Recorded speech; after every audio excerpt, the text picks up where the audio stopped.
us. So how on earth did this crisis happen in the first place? And should Flint's problems serve as a cautionary tale to the rest of the country? Joining us to weigh in, former advisor to the city of Detroit, Mark Ashe. Mark, thanks for coming in this morning. The backdrop of this, to share with our viewers, serious financial problems in the state of Michigan and also in the city of Flint. When you first heard about corners being cut and this toxic stuff being in the water, what was your reaction? Well, good morning, Heather. I got to tell you, if you look at the core responsibilities of government, right? The core responsibility of government is to make sure that the American people are safe. That's the core function of what government exists for.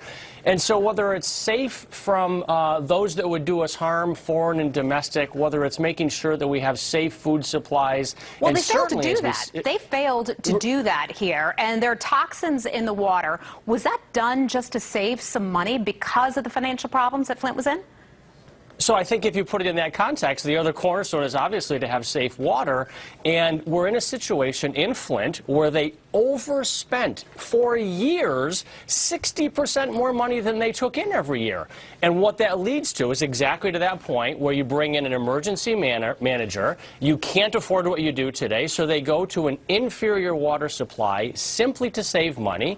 And this is what happens. I think the broader lesson is here is what does that mean to America, where we overspend by hundreds of billions a year? Well, unfunded pension liabilities, a huge problem there. Also, health care costs for retirees and lots of people just fleeing the state of Michigan and moving elsewhere. But I do want to ask you about whether or not something like this could happen elsewhere in other cities that have aging infrastructure. What do you think about that? So I think you have to worry about that. Anytime we're in a situation, as you look across the country, where we have $20 trillion in debt, that puts at risk the very core responsibilities of what government delivers. I think where the American people are weary, you see it in Flint and you see it across the country, is being charged Ritz-Carlton level taxes, but only getting Bates Motel quality government. Wow. We're seeing that play out in Flint today. Yeah. You have to worry for the nation. We certainly do, if this could happen somewhere else. You know, one more thing. You say that the government has misplaced priorities, not in terms of where they're spending their money. Yes, you say that, but also focusing on some things that they shouldn't spend their time on. Tell me about that.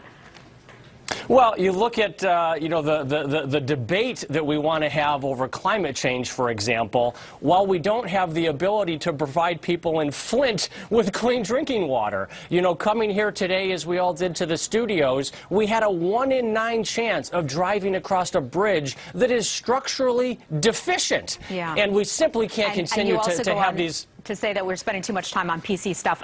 We're going to have to leave it there. Mr. Ashe, thanks so much for joining us, having worked in Detroit on these issues.